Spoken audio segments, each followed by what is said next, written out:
그러면 마음속에 있는 사람하고 성도여 다 함께 연결하는 부분만 한번 해봅시다.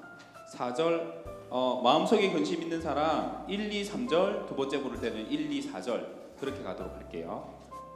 네, 1, 2, 3절 1, 2, 4절 그렇게 가겠습니다. 그리고 후렴 한번 더 부르면 다음 곡으로 넘어가는 걸로 그렇게 할게요. 주 예수 앞에 다 아뢰어라. 후렴 부분만 해서 한번 해볼게요.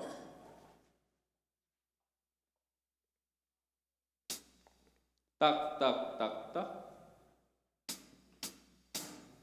주 예수 앞에 다 아뢰어라. 주리의 친구니. 음이 틀렸어요? 다시. 네.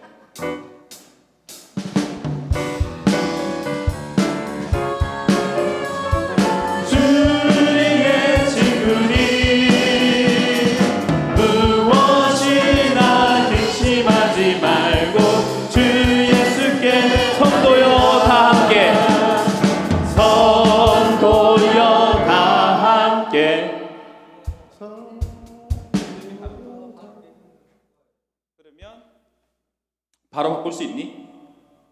아니면 반주하고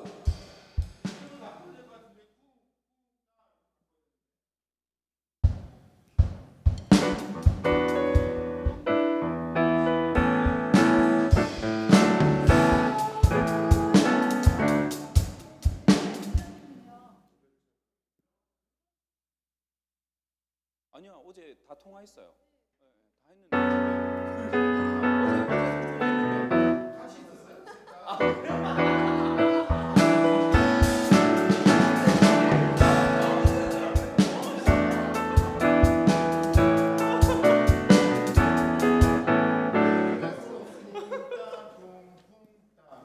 아니 내가 그래서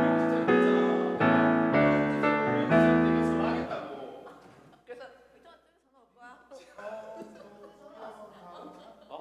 진짜.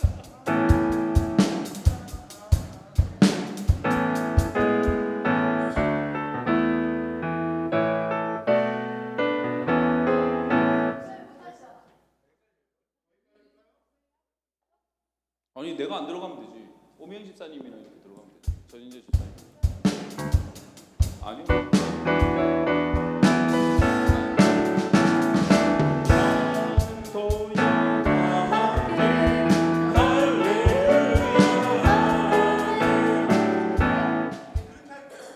네, 그러면 다시 한 번만 해볼게요. 후렴 부분만 해서 무엇이나 근심하지 말고 끝부분에 들어갈게요. 무엇이나 근심하지 말고 주 예수께 성도여 다 함께 성도여 다 함께 할렐루야 아멘. 됐습니다. 네, 우리 현대현 집사님 안 와도 그래 바로 시작해야 되죠. 지금 분위기가 그런 거죠. 오, 이야, 23초 남았어. 와, 이 약간 드라마 비슷한. 응? 지금 나가야 있어요? 난 시간 딱 되면 되는 줄 알았는데. 잠시 기도하고 하나님께 찬양으로 영광을 올려드리겠습니다. 사랑과 은혜가 풍성하신 우리 하나님 아버지 감사합니다. 어렵고 힘든 가운데서 더욱더 하나님을 찬양하며 예배할 수 있는 아버지 하나님 모든 여건들을 허락하여 주심을 감사합니다. 아버지 하나님께서 보시는 것은 우리의 마음과 우리의 중심을 보시오니 어느 곳에 있든지 무엇을 하든지 주님께로 향한 그 마음을 받아 주시옵소서. 이 시간 찬양할 때 하나님 홀로 영광 받으시고 이 모든 말씀 살아계신 우리 구주 예수 그리스도의 이름으로 기도하옵나이다. 아멘. 주의 힘을 함께 찬양하겠습니다.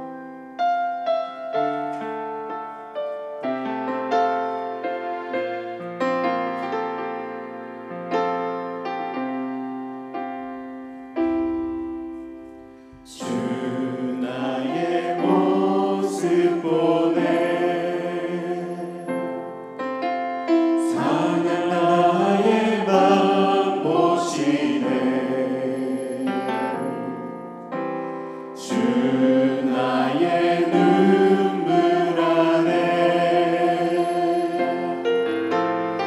홀로 울던 맘 마시네. 세상 소망 세상 소망 다 사라져가고 주의 사랑은 끝이 없으니 살아가는 이 모든 순간은 주 은혜임을 나는 믿네. 주 사랑 내게 있네. 주 사랑 내게 있네. 그 사랑이 날 채우네. 주 은혜 내게 있네. 그대로 날 세우네. 세상 소망 세상 소망 다 사라져가도 주의 사랑은 끝이 없으니 살아가는 이 모든 순간이 주 은혜임을 다시 한번 찬양하겠습니다. 주 나의 모습 보내. 주 나의 모습 보내. 상한 나의 맘 보시네.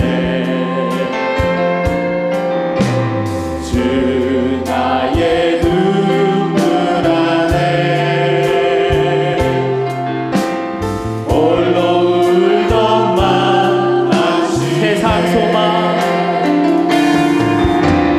세상 소망 다 사라져가고 주의 사랑은 끝이 없으니 살아가는 이 모든 순간이 주 은혜임을 주 사랑 내게 있습니다. 주 사랑 내게 있네. 그 사랑이 날 채우네. 주 은혜 내게 있네. 그대로 날 세우네. 세상 소망 세상 소망 다 사라져가고 주의 사랑은 끝이 없으니 살아가는 이 모든 순간이 주 은혜임을 세상 소망 다 사라져가도 세상 소망 다 사라져가고 주의 사랑은 끝이 없으니 살아가는 이 모든 순간이 주 은혜임을 나는 믿네. 주 은혜임을 나는 믿네. 주 은혜임을 나는 믿네.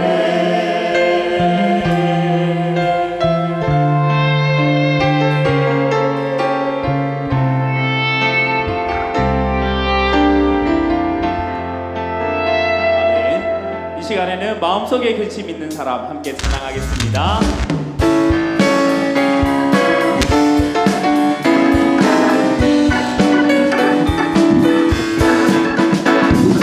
마음 속에 근심 있는 사람 주 예수 앞에 아뢰어라.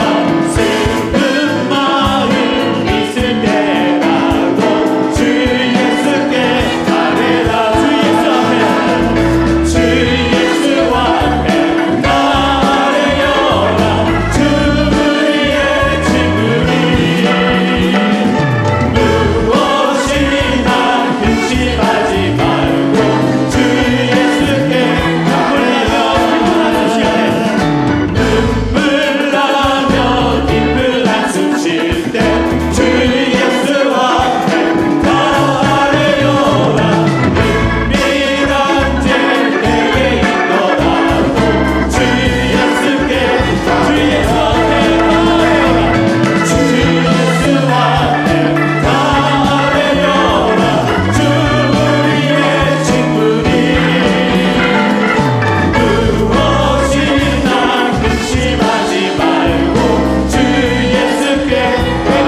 함께 고백했으면 좋겠습니다. 오직 주님밖에 없습니다. 오직 예수님밖에 없습니다.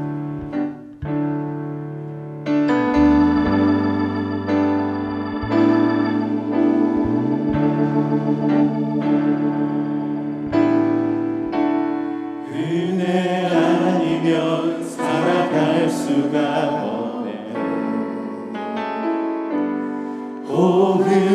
호흡마저도 다 주의 것이니 세상 평안과 위로 내게 없어. 예수 오직 예수뿐이네. 은혜 아니면 은혜 아니면 살아갈 수가 없네.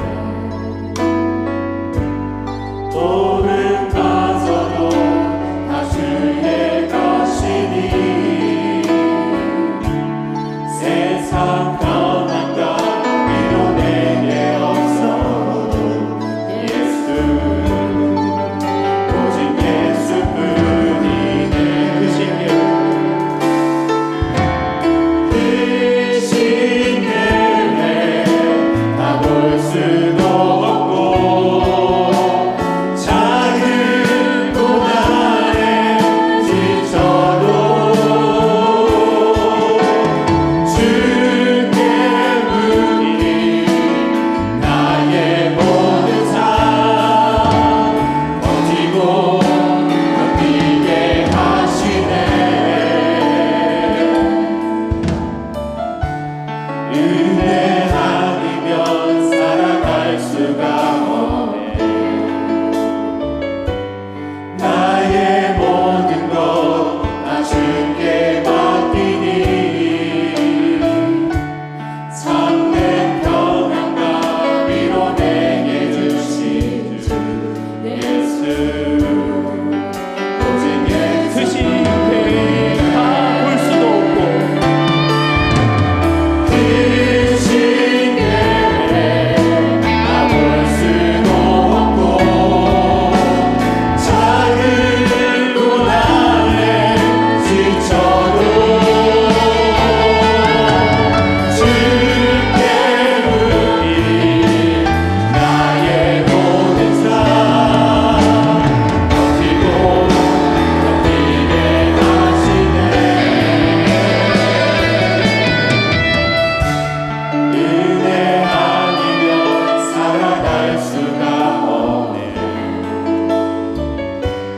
나의 모든 것 다 주께 맡기니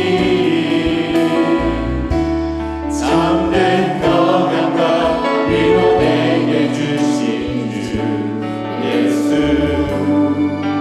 오직 예수뿐이네.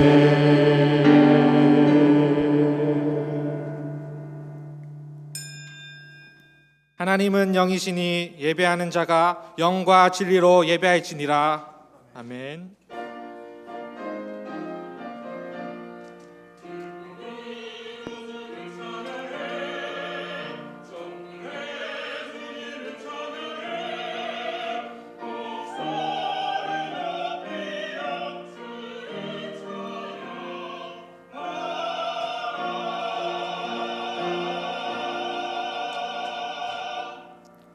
신앙 고백합니다. 나는 전능하신 아버지 하나님 천지의 창조주를 믿습니다. 나는 그의 유일하신 아들 우리 주 예수 그리스도를 믿습니다. 그는 성령으로 잉태되어 동정녀 마리아에게서 나시고 본디오 빌라도에게 고난을 받아 십자가에 못 박혀 죽으시고 장사된 지 사흘 만에 죽은 자 가운데서 다시 살아나셨으며 하늘에 오르시어 전능하신 아버지 하나님 우편에 앉아 계시다가 거기로부터 살아있는 자와 죽은 자를 심판하러 오십니다. 나는 성령을 믿으며 거룩한 공교회와 성도의 교제와 죄를 용서받는 것과 몸의 부활과 영생을 믿습니다. 아멘. 한 주간의 삶을 돌아보며 참회의 기도를 드리겠습니다.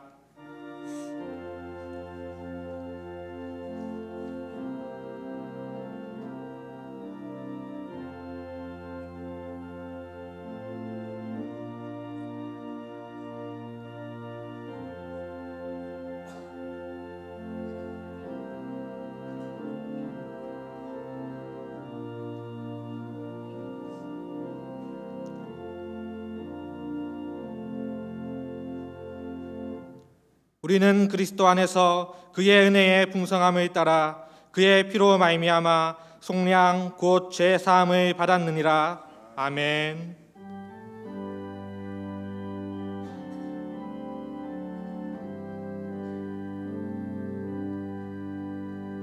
모든 영광을 하나님께,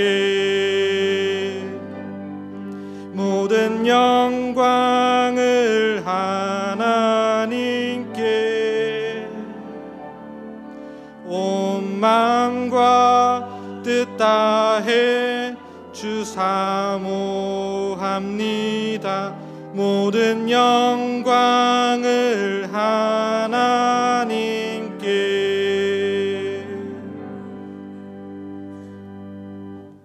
제1은 너는 나 외에는 다른 신들을 내게 두지 말라.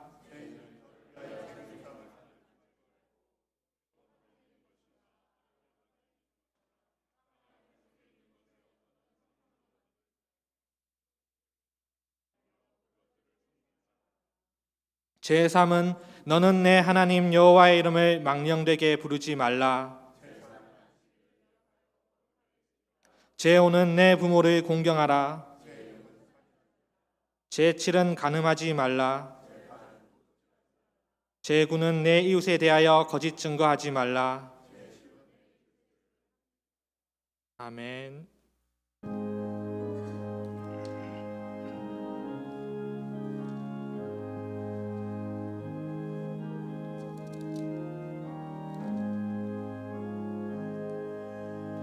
고통에 망해벗으려고 예수께로 나갑니다. 자유와 기쁨 베푸시는 주께로 갑니다. 병든 내 몸이 튼튼하고 빈궁한 삶이 부해지며 죄악을 벗어버리려고 주께로 갑니다. 낭패와 실망 당한 뒤에 예수께로 나갑니다. 십자가 찬송 부르려고 주께로 갑니다. 슬프던 마음 위로받고 이 생의 분파 잔잔하며 영광의 찬송 부르려고 주께로 갑니다.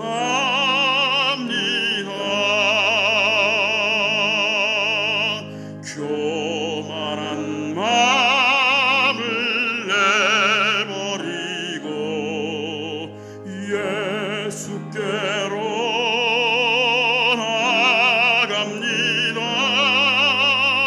복 되신 말씀 따르려고 주께로 갑니다.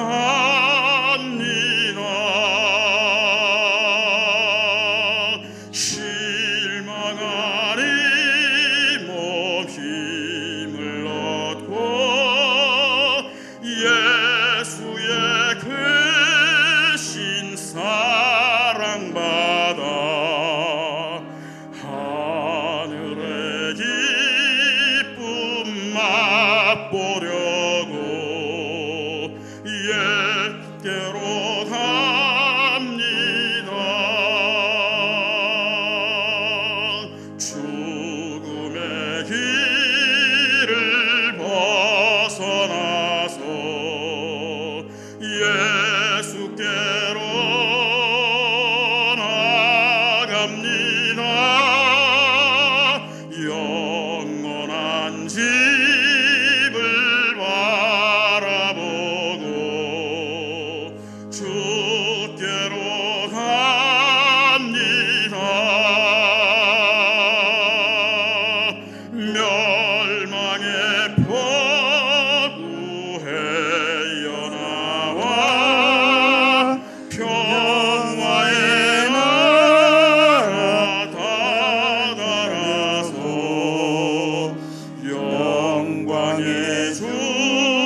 사랑이 많으시고 은혜가 풍성하신 하나님 아버지, 죄 많고 허물 많은 주님의 백성들이 거룩한 성일에 엎드려 눈물로 기도하며 찬송을 올려드립니다.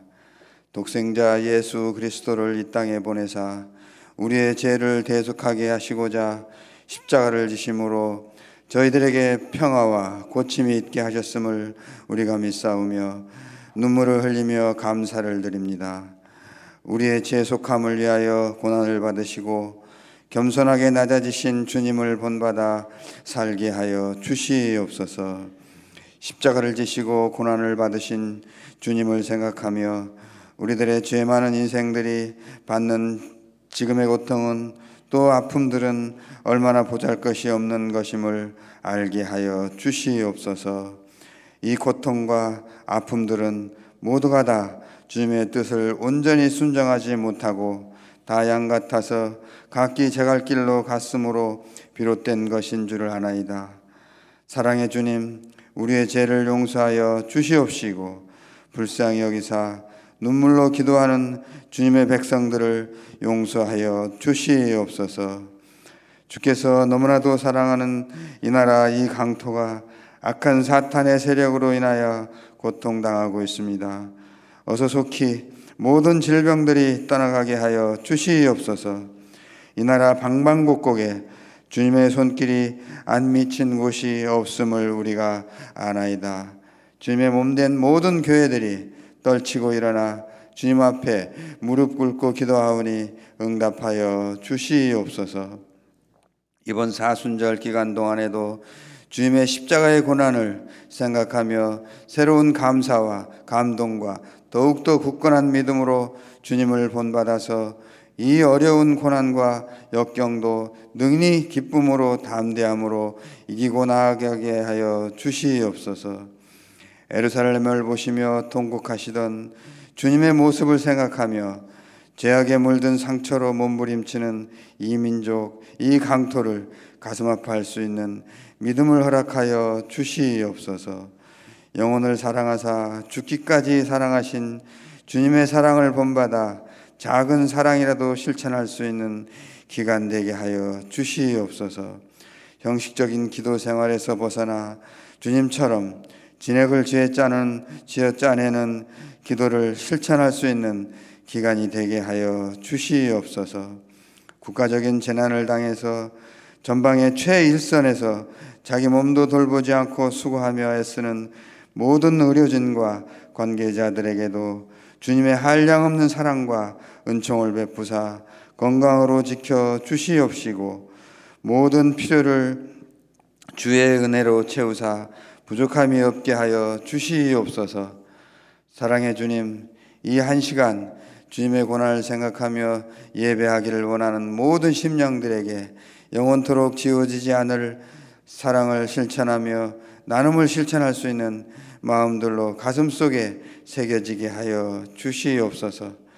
하나님의 귀하신 말씀을 들고 단위에 서신 사자 목사님을 영육간에 간건케 하시고 듣는 우리 모두의 마음밭에 그 말씀이 깊이 새겨지게 하여 주시옵소서.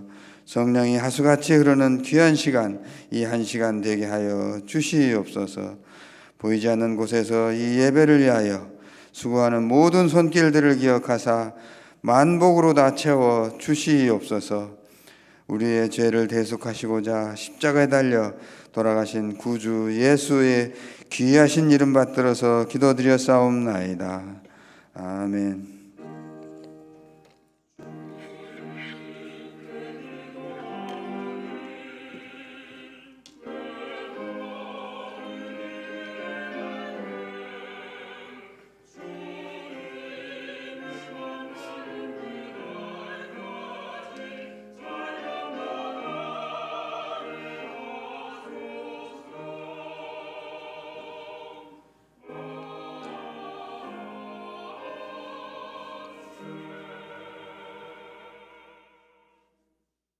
하나님의 말씀을 받겠습니다.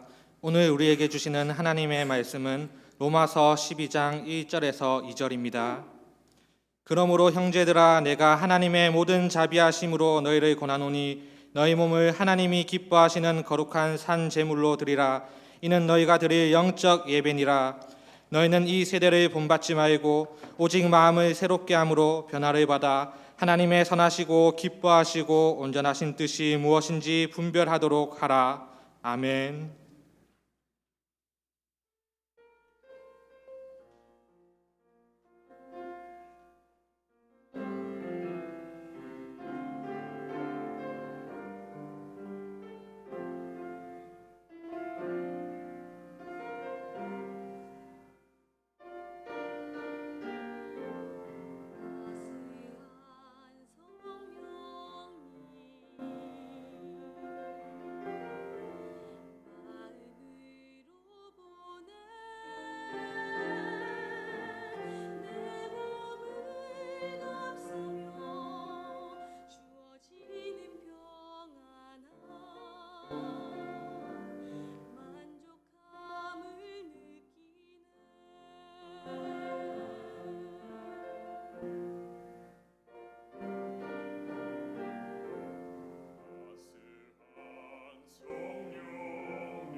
감사며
아멘, 아멘. 감사합니다. 이 귀한 찬양과 또 우리 각 가정에서 예배하는 여러분들의 예배를 우리 하나님께서 기쁘게 받으시는 줄로 믿습니다. 아마도 지금 우리 여러 가정에서 드리는 여러분들께서는 이 화면 앞에 또 가족들이 옹기종기 모여서 지금 이렇게 화면을 보시면서 또 예배에 참여하고 계실 것을 제가 상상을 해 봅니다. 우리 뭐 각 구역들마다 인증샷을 찍어서 또 서로 공유를 하는 모습들도 봤는데요. 우리가 이렇게 몸은 떨어져 있지만 여러 가지 다양한 방법들을 통해서 또 서로 교제하고 또 서로의 소식을 알리는 그런 시간들이 되면 좋겠습니다. 코로나로 인해서 우리가 함께 모여서 예배하는 것은 참 힘든 시간이지만 그러나 오히려 이런 시간을 통해서 우리 각 가정의 예배가 또 새롭게 회복되는 그런 시간이 될 수 있으면 좋겠습니다. 그러나 어떻든 우리가 다시 함께 모여서 예배할 수 있도록 여러분 더 많이 기도해 주시고 우리 성도님들과 서로 얼굴을 보면서 예배할 수 있는 그런 시간이 속히 올 수 있기를 바랍니다. 다음 주일 예배에 대해서는 우리 주 중에 진행되는 상황을 살펴본 후에 우리 전체 메시지를 통해서 여러분들에게 그 소식을 알려드리도록 하겠습니다. 지난 주간에 안타까운 우리 가정의 장례 소식이 3건이나 있었습니다. 우리 1교구 16여전도회 안은경 권사님 모친 장례가 있었고 2교구 15여전도회 우리 조순정 권사님의 또 남편이신 7남전도회의 우리 김유석 집사님이 갑자기 소천을 하였습니다. 그리고 5교구 25여전도회 김동선 성도님의 부친 장례도 있었습니다. 우리 여러 가정이 또 어려운 시간들을 보냈는데 여러분 많이 위로해 주시고 또 기도를 해 주시면 좋겠습니다. 그리고 또 한 가지 중요한 광고를 드리도록 하겠습니다. 지금 이번 코로나 바이러스를 통해서 신천지가 이제 전 국민들에게 좀 많이 노출이 되었습니다. 또 이것도 또한 한편에 또 하나님의 은혜라는 생각이 들고요.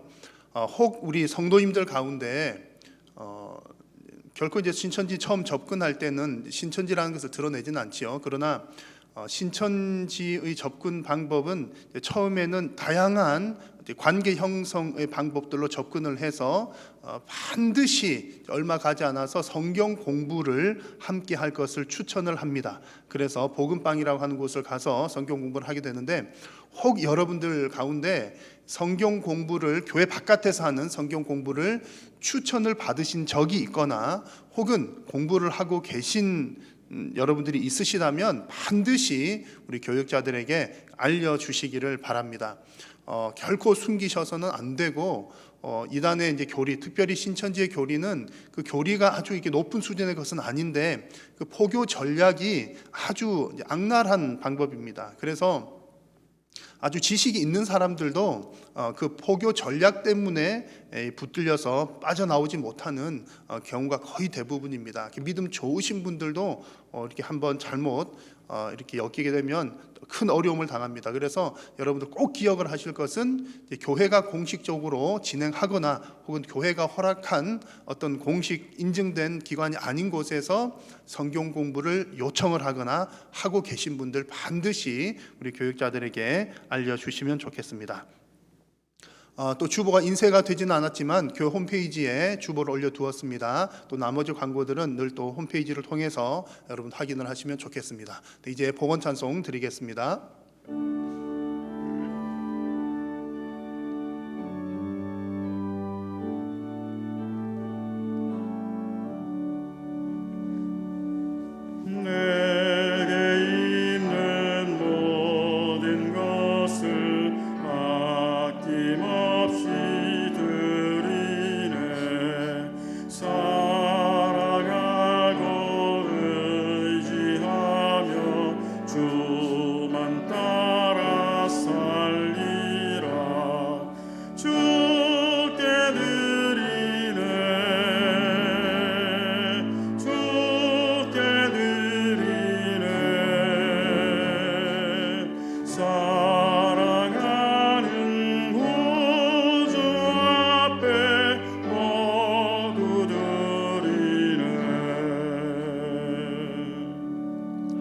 살아계신 성삼위 하나님, 오늘 이 시간 우리 각자의 처소에서 마음과 정성을 다하여 예배하는 우리 성도님들의 귀한 예배를 하나님 받아 주옵소서.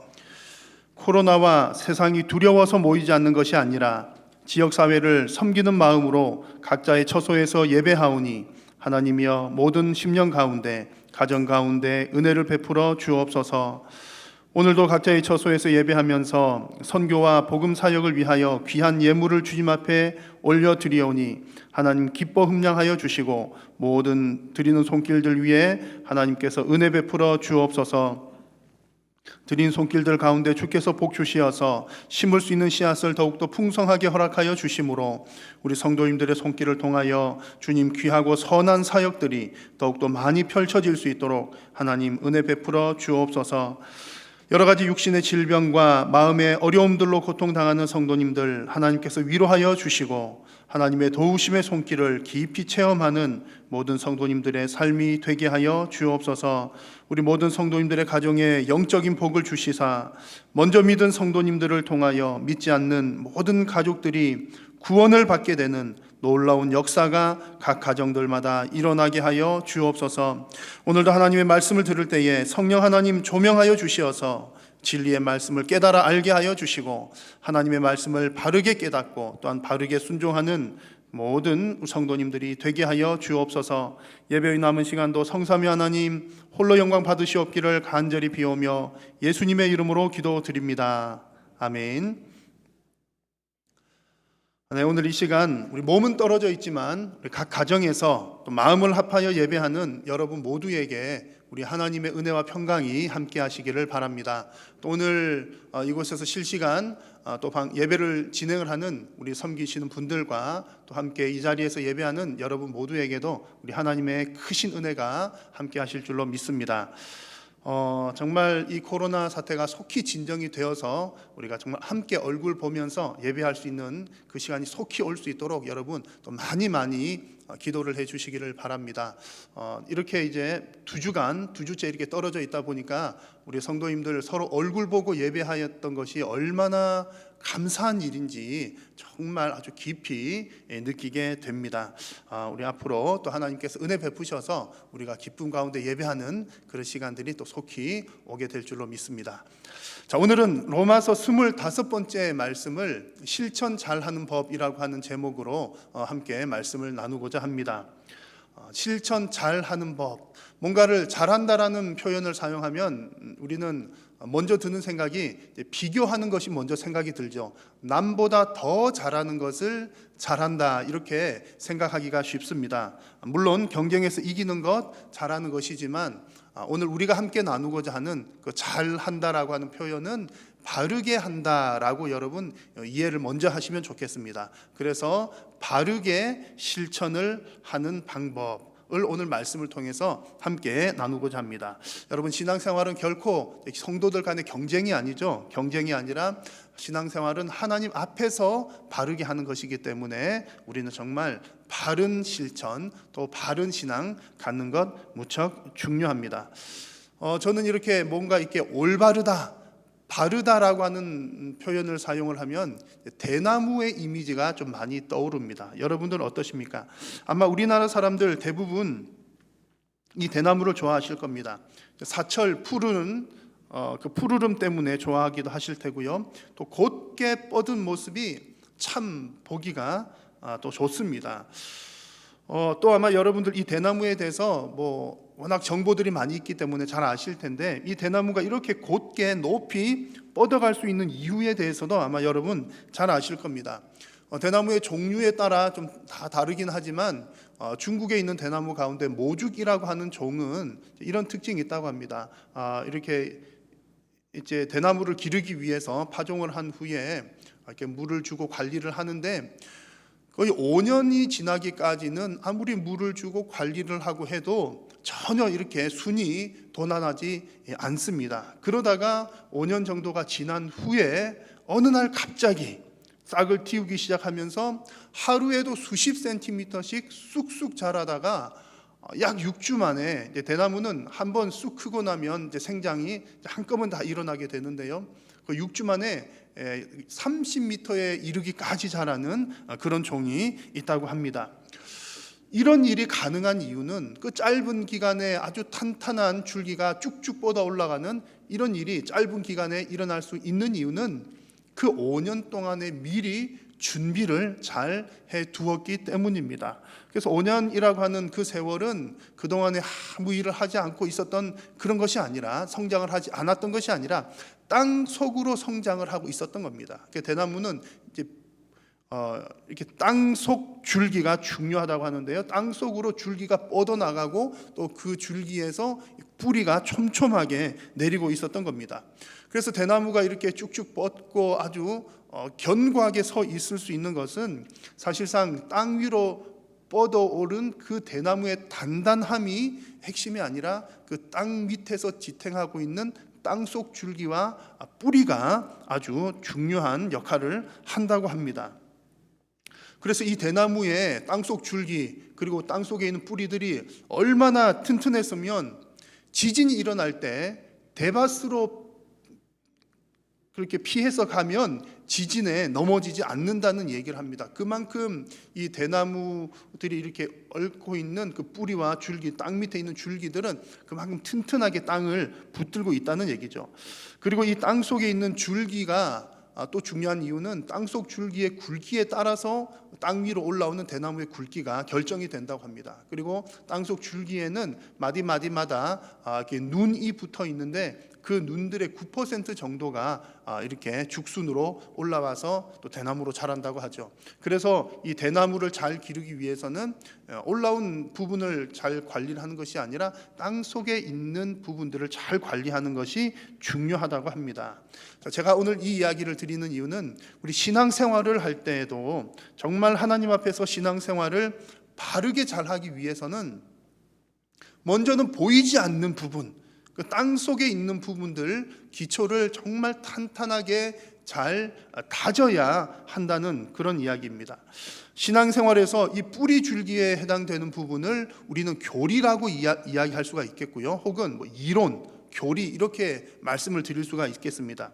그리고 이 신앙생활에서 겉으로 드러나는 부분, 어떤 대나무로 표현을 하자면 이제 땅 위로 오른 대나무에 해당되는 부분은 실천 혹은 순종이라고 하는 단어로 표현을 할 수가 있겠습니다. 그래서 신앙은 아주 기초 뿌리가 되는 부분과 줄기가 되는 부분이 있는데 이 로마서 말씀을 나눌 때에 지금까지 로마서 11장까지는 이 뿌리 줄기에 대한 내용들을 다루었습니다. 이론에 관한 부분을 다루었고 교리에 관한 부분을 다루었습니다. 이제부터 살펴볼 12장부터 나오는 내용들은 이제 실천에 해당하는 부분이고 또 순종에 관한 부분들을 우리가 함께 나누게 될 것입니다. 자, 이 신앙생활에서 이론에 해당되는 부분이든 순종에 해당되는 부분이든 실천에 해당되는 부분이든 동일하게 중요한 핵심이 있습니다. 로마서에서 계속 강조하는 아주 핵심 표현은 오직 은혜입니다. 오직 은혜. 이론적인 면에서도 핵심적인 내용은 오직 은혜로 구원받는다라고 하는 것이고요. 이제 이 이론을 다 마친 후에 12장부터 이제 실천에 관한 부분, 순종에 관한 부분을 다룰 때에도 오직 은혜에 대한 감사로 순종한다라고 하는 것이 중요합니다. 그래서 이론이든 실천이든 우리 신앙에서 가장 핵심되는 단어를 꼽는다면 오직 은혜라고 하는 단어입니다. 그래서 오늘 말씀을 통해서 우리가 바르게 순종하는 것이 무엇인지, 오직 은혜로 순종한다는 부분에 대해서 정말 여러분 바르게 정립하는 그런 시간이 될 수 있기를 바랍니다. 자, 먼저 로마서 11장까지 말씀은 어떻게 구원을 받게 되는가에 관한 얘기, 그래서 그 핵심은 오직 은혜로 구원을 받는다 그 얘기를 했다면 이제 12장부터 나오는 내용은 오직 은혜로 구원받은 사람이 어떻게 순종하면서 살아갈 것인가에 관한 부분들입니다. 자, 그 첫 구절을 여러분 한번 보십시오. 첫 구절 12장 1절에 이렇게 시작을 합니다. 그러므로 형제들아 내가 하나님의 모든 자비하심으로 너희를 권하노니. 첫 단어가 그러므로라고 시작을 합니다. 그러므로, 여기서 그러므로라고 하는 말은 11장까지 나온 그 모든 내용을 요약을 하는 부분입니다.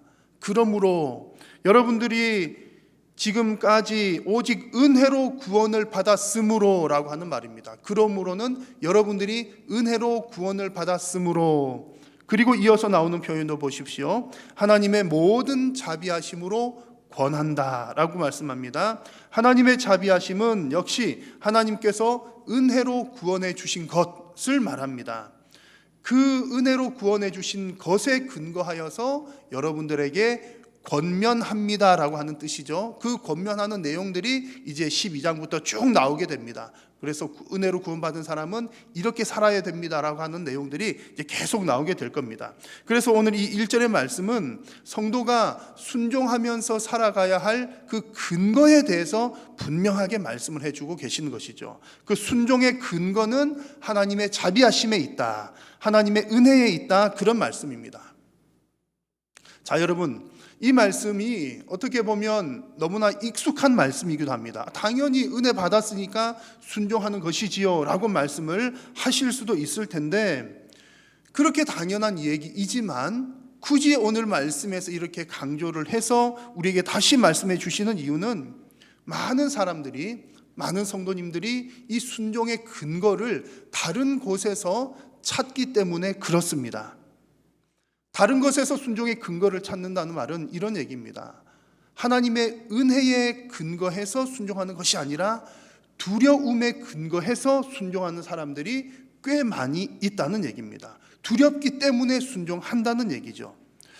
자, 여러분, 지난 주일에 우리가 나눈 말씀이 이런 내용이었습니다. 우리가 진정으로 두려워해야 할 대상은 우리의 환경이나 또 사명 앞에 막아선 사람들이나 사탄이 주는 잠시 잠깐의 두려움이 아니라 우리의 영혼과 그리고 우리의 육신까지 다 멸하실 수 있는, 심판하실 수 있는 하나님을 두려워해야 된다, 그런 말씀을 지난주에 나누었습니다. 자, 그런데 그 말씀을 여러분 이해를 잘 하셔야 합니다.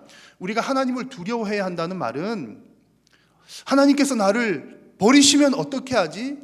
하나님께서 나에게서 구원을 다시 거두어 가시면 어떻게 하지? 라는 두려움을 가지라는 말씀이 여러분 절대로 아닙니다. 만약 우리가 내가 구원 잃어버리면 어떻게 하지?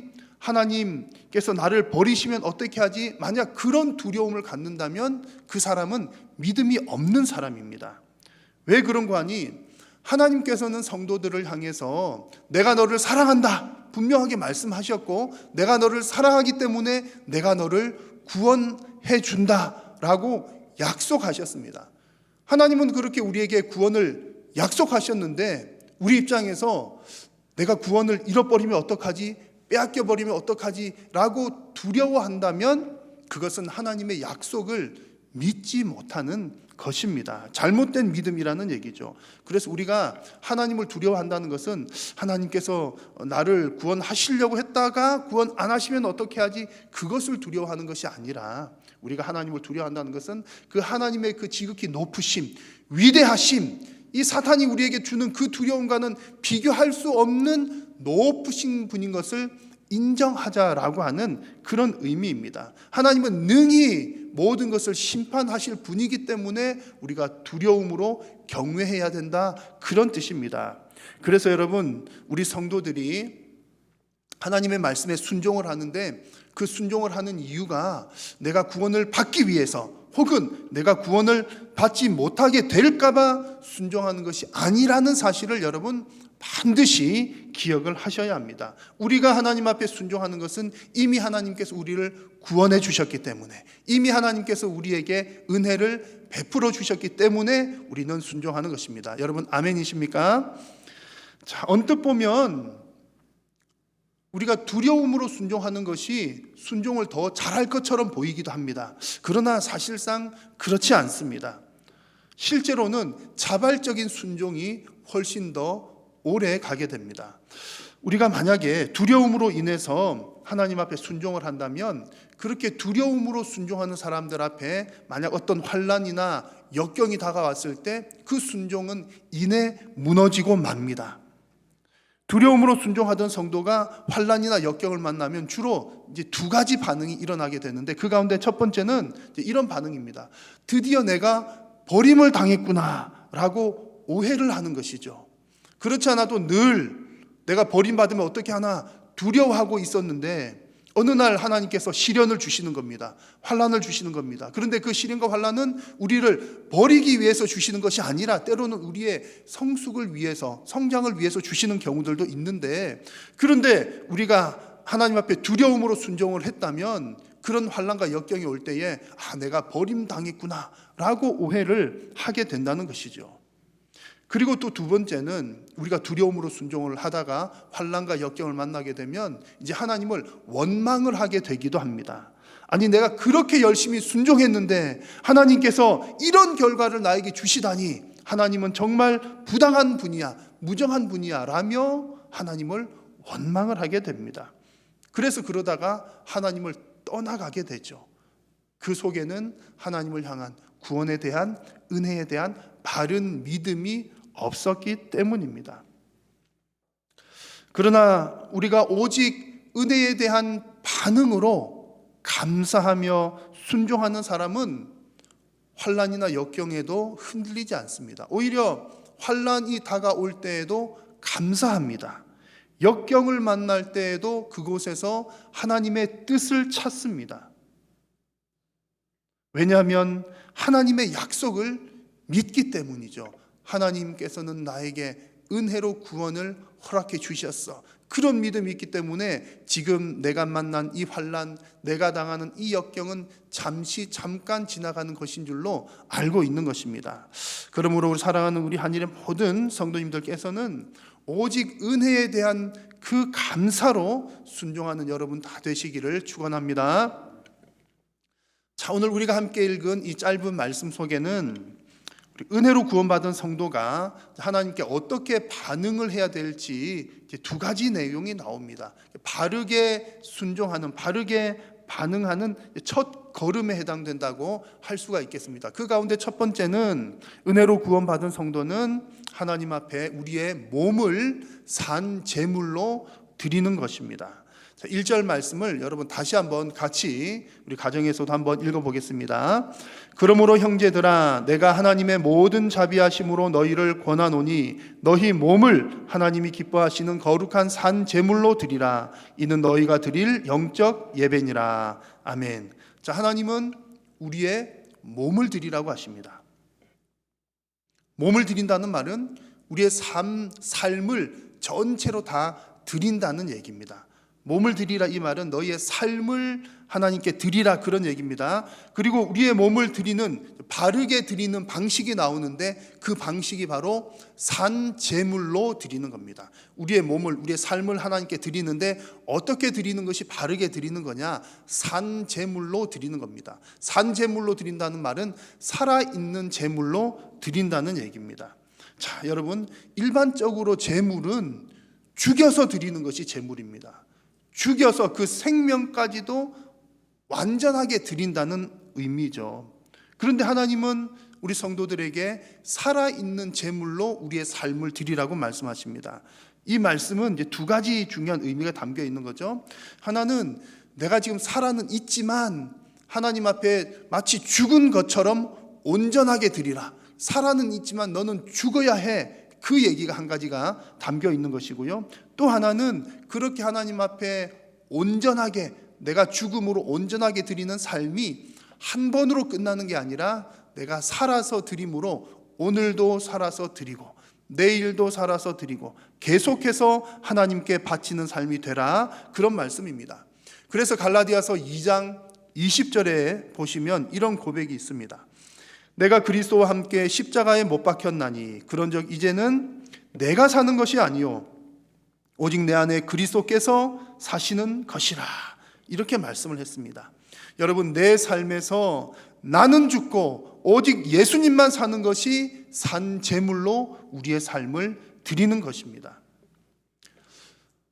여러분들은 스스로 보실 때 얼마나 산 제물로 여러분의 인생을 드리고 계시는지 잘 어떻게 판단하시는지 모르겠지만 제가 볼 때는 우리 성도님들께서는 아주 신앙이 좋습니다. 그래서 대부분의 경우에 자기 자신을 죽이고 또 어떻게든 예수님께서 주인이 되는 삶을 살려고 애를 많이 쓰고 계십니다. 자, 그런데 가끔 문제가 발생하죠.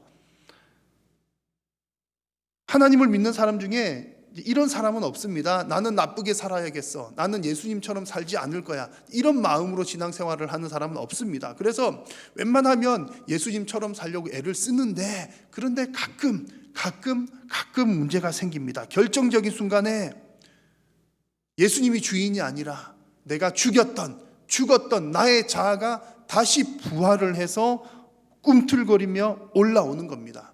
부활하지 않아도 될 나의 자아가 부활을 하게 되어서 우리의 신앙을 다시금 흔들어 놓습니다. 그래서 오늘 말씀에서 중요한 핵심 중에 하나가 우리가 나의 삶을 제물로 나를 죽여서 온전히 드리되 그것을 계속해서 드리는 것을 강조하고 있는 겁니다. 살아있는 제물이 되어서 오늘도 나를 죽이고 내일도 나를 죽여서 드리고 날마다 제물로 드리는 삶을 계속해서 살아가는 것이 중요합니다. 그런데 왜 우리는 가끔 그렇게 옛자아가 다시 살아날까요? 왜 나는 죽고 예수님만 사는 삶을 살고 싶은데 왜 자꾸 내가 다시 부활해서 올라올까요? 곰곰이 생각해 보시면 여러분 그 이유를 발견을 할 수가 있습니다. 나에 대한 생각을 바르게 가져야 되는데 잘못된 생각을 가지고 있는 거죠.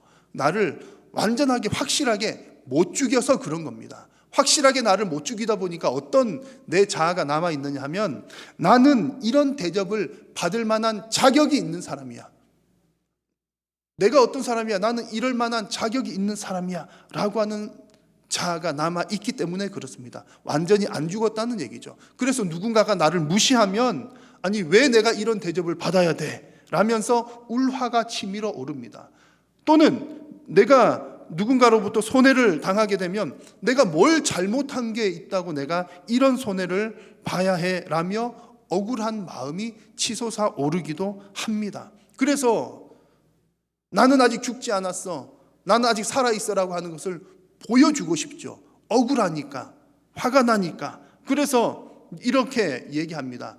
나는 이런 사람이야, 나는 이런 능력이 있는 사람이야, 나는 아직 죽지 않아서 나를 무시하지 마. 그러나 여러분 성경은 무엇이라고 말씀을 합니까? 우리는 나는 아직 죽지 않았어, 나 무시하지 마 라고 말하지만 성경은 너는 죽었어, 너는 죽어야 사는 사람이야 라고 말씀을 하고 있는 것입니다. 그것이 갈라디아서 2장 20절의 고백인 것이죠. 나는 그리스도와 함께 십자가에 못 박혀서 죽었다, 완전히 죽었다. 여러분 이 고백이 여러분들의 고백이 되시기를 축복합니다.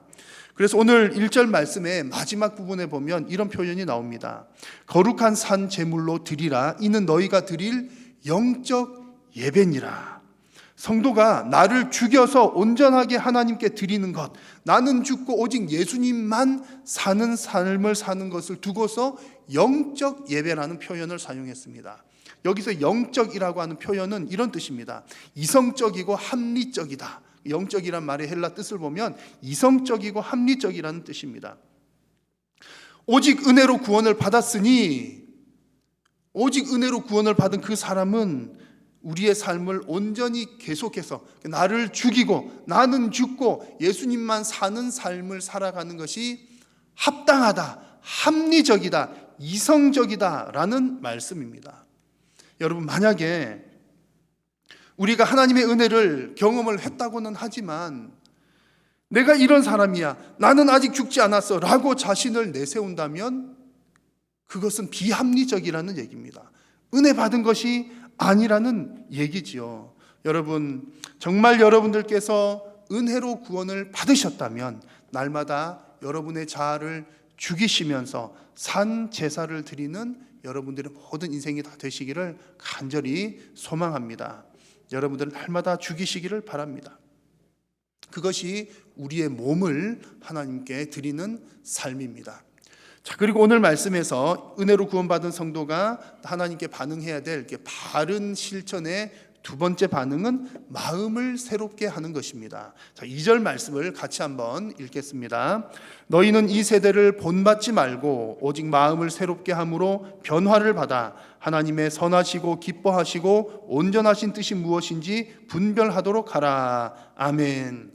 자, 앞서서 1절에서는 몸을 들이라는 말씀했고요. 2절에서는 이제 마음을 새롭게 하라 말씀하는데 이 두 가지는 서로 같은 맥락입니다. 우리의 삶을 계속해서 온전히 드리기 위해서는 마음의 변화가 필요하기 때문입니다. 그래서 오늘 2절 말씀에서는 이 마음을 새롭게 하기 위해서 이제 두 가지 표현을 아주 중요하게 이렇게 말씀을 합니다. 하나는 본받지 말라는 표현이고 또 한 가지는 변화를 받으라는 표현입니다. 자, 마음을 새롭게 하기 위한 그 첫 걸음은 본받지 않는 것인데 무엇을 본받지 않는 것입니까? 이 세대를 본받지 않는 것입니다. 여기서 말하는 이 세대라고 하는 것은 죄와 어둠 그리고 사탄의 영향을 받고 있는 이 세상을 말합니다. 성도들은 이 세상에서 소금과 빛으로 살아가려고 많이 애를 씁니다. 그리고 이 세상을 정말 하나님 뜻대로 하나님의 통치가 이루어지는 곳으로 정말 삼기 위해서 우리가 함께 기도하면서 노력을 하지만 또 다른 한편으로 보면 이 사탄의 세력들이 이 세상에서 권세를 잡고 정치, 경제, 사회, 문화 그 모든 영역에서 악한 영향력들을 행사를 하고 있습니다. 그래서 하나님께서 하시는 말씀이 너희들은 이 악한 세대를 분별하고 이 세상 가운데에 하나님적이지 않는 것들을 잘 분별하고 그 세대를 본받지 말라고 말씀을 하시는 겁니다. 이 말씀에서 본받지 말라는 이 단어는 영어 성경에 보니까 conform이라고 하는 단어를 사용을 하는데 여기서 con이라고 하는 말은 이제 같이 한다는 뜻이고요. form이라고 하는 말은 그야말로 폼 좋다라고 할 때 그 모양을 말하는 겁니다. 그래서 이 conform은 모양을 같이 한다라고 하는 뜻이지요. 그래서 세상을 본받는다라고 하는 말은 세상과 모양을 같이 하는 것, 세상과 같은 모양으로 살아가는 것을 말합니다. 그런데 하나님께서는 성도를 향해서 너희들은 세상과 같은 모양으로 살아가서는 안 돼라고 말씀을 하고 계신 것입니다. 자, 이런 말씀은 이미 오래전부터 하나님의 백성들에게 주신 말씀입니다. 자, 여러분 레위기 말씀을 한 곳을 보겠습니다. 레위기 말씀을 보시면 같이 한번 읽겠습니다. 너희는 너희가 거주하던 애굽 땅의 풍속을 따르지 말며 내가 너희를 인도할 가나안 땅의 풍속과 규례도 행하지 말고. 아멘. 이스라엘 백성들은 애굽에서 400년 이상의 삶을 살았습니다. 대단히 오래 정착을 해서 살았었지요. 그런데 하나님께서는 너희들이 그렇게 오랫동안 살았지만 그곳 애굽의 풍속을 따르지 말라. 애굽 사람들과 같은 모양으로 살지 말라고 말씀을 하셨습니다. 오늘 로마서 12장에서 주시는 말씀과 같은 내용이죠. 그리고 하나님께서는 이스라엘 백성들에게 가나안 땅을 주셨습니다. 그 땅을 주시고 그곳에 정착해서 살게 하셨는데 그곳에서 정착해서 살게 하시면서도 하시는 말씀이 너희들은 그 가나안 땅의 풍속과 규례도 따르지 말라 말씀하십니다. 가나안에 사는 그 사람들과 같은 모양으로 살지 말라는 말씀이죠. 자, 여러분, 사람은 연약한 존재이고 또 사회적인 존재입니다. 그래서 환경의 영향을 쉽게 받습니다. 그래서 함께 살아가는 사람들, 또 주변에 있는 환경 자연스럽게 닮아가게 되어 있습니다. 그래서 하나님께서는 그들 속에서 살아가는 백성들이 가만히 있으면 그들과 그들의 모양대로 닮아가니까 컨폼이 되니까 그렇게 닮아가지 말라고 말씀을 하시면서 변화를 받으라는 말씀을 주시는 겁니다. 자, 여기서 변화를 받으라는 말은 영어로 보니까 transform이라고 하는 단어입니다. 모양을 바꾼다라고 하는 거죠. 세상을 본받지 말라라고 할 때 본받는다는 것은 모양을 같이 하는 것. 그런데 변화를 받으라는 말은 모양을 바꾸는 것을 말합니다. 가만히 있으면 세상과 같은 모양이 되니까 그 같은 모양이 되지 않도록 하기 위해서 마음을 새롭게 잡고 날마다 그 모양을 바꾸라는 말씀입니다. 자, 그러면 여러분, 우리가 바꾸어야 될 모양은 어떤 모양일까요? 어떤 모양을 본받지 말아야 하겠습니까? 그 기준이 어디에 있습니까? 여러분, 그 기준은 오직 하나님의 말씀에 있습니다. 우리 성도님들이 행해야 될 모든 삶의 기준은 성경에 있다는 얘기입니다. 예수님 믿지 않는 사람들 중에서도 선하고 착한 사람들 꽤 많이 있습니다. 그리고 훌륭한 사람들 많이 있죠. 선한 일을 하고 또 헌신하는 사람들이 있습니다. 그러나 우리 성도가 따라야 될 것은 이 세상 사람들이 바라볼 때에 그들의 기준에 따른 선한 일, 또 헌신된 일들이 아니라 오직 하나님의 말씀을 따라 행하는 선한 일이 되어야 합니다. 그래서 오늘 레위기 말씀, 애굽과 가나안 땅의 풍속을 따르지 말라고 하신 그 말씀 다음에 나오는 내용을 보십시오. 너희는 너희가 거주하던 애굽 땅의 풍속을 따르지 말고 가나안 땅의 풍속과 규례도 행하지 말고 너희는 무엇을 따르며 내 법도를 따르며 또 무엇을 지켜서 내 규례를 지켜서 그대로 행하라 말씀을 하십니다. 하나님께서 당신의 백성들에게 요구하시는 것은 하나님의 법도요, 하나님의 규례입니다. 그래서 여러분, 우리 사랑하는 성도님들께서도 오직 하나님의 법도를 따라 세상의 모양을 담지 말고 오직 하나님께서 원하시는 모양대로 변화를 받는 여러분들이 다 되시기를 축원합니다. 이것이 실천을 잘하는 법, 바르게 순종하는 것의 중요한 핵심입니다. 우리가 마음의 변화를 받되 하나님의 말씀의 기준을 따라 우리의 모양을 변화시켜 나가는 것이 실천 잘하는 것, 바르게 하는 것의 핵심입니다. 자, 여러분, 오늘 이 말씀을 통해서 우리 사랑하는 우리 한일의 모든 성도님들께서 정말 믿음의 바른 뿌리, 땅속 줄기를 정말 견고하게 펼쳐나갈 수 있기를 바랍니다. 아니, 이미 우리가 이제 로마서 11장까지 쭉 살펴보면서 그런 땅속 줄기 그 견고함을 잘 다졌다면 이제 그 견고함을 통해서 그 굳게 뻗은 뿌리를 통해서 바른 순종의 열매를 또 풍성하게 맺어 나갈 수 있는 우리 한일의 모든 권속들이 다 되시기를 우리 주님의 이름으로 축복합니다. 기도하겠습니다. 살아계신 하나님, 은혜를 감사합니다.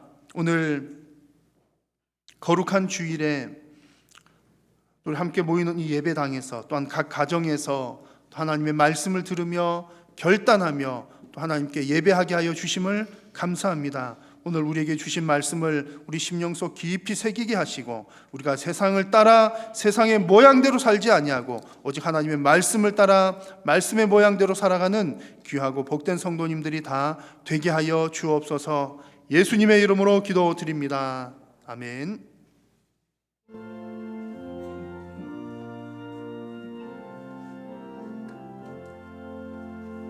너 성결케 위해 늘 기도하며 너 주 안에 있어 늘 성경 보고 온 형제들 함께 늘 사귀면서 일하기 전마다 너 기도하라.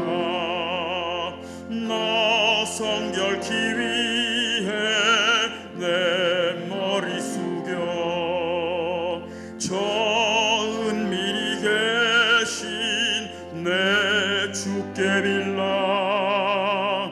주 사귀어 살면 주 닮으리니 날 보는 이마다 주 생각하리. 너 성결케 위해 주 따라가고 일 다급하여도 당황치 말고 참 즐거울 때나 또 슬플 때나 너 주님만 믿고 늘 따라가라. 저 성결케 위해 늘 기도하며 내 소원을 주께 다 맡기어라. 너 성령을 받아 주 섬겨 살면 너 천국에 가서 더 잘 섬기리. 주 예수 그리스도의 은혜와 하나님 아버지의 사랑과 성령의 교통하심이 너희 무리와 함께 있을지어다. 아멘.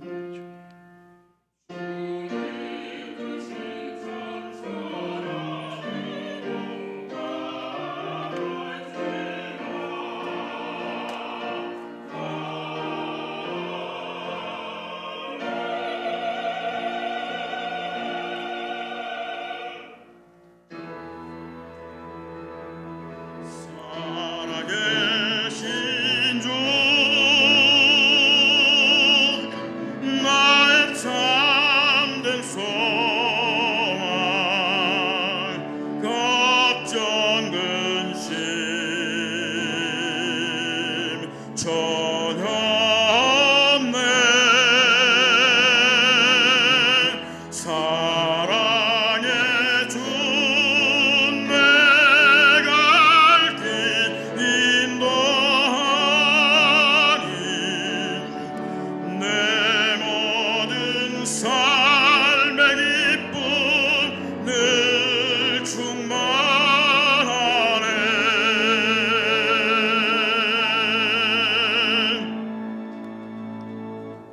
예배를 마쳤습니다. 한 주간 주 안에서 평안하시길 바랍니다.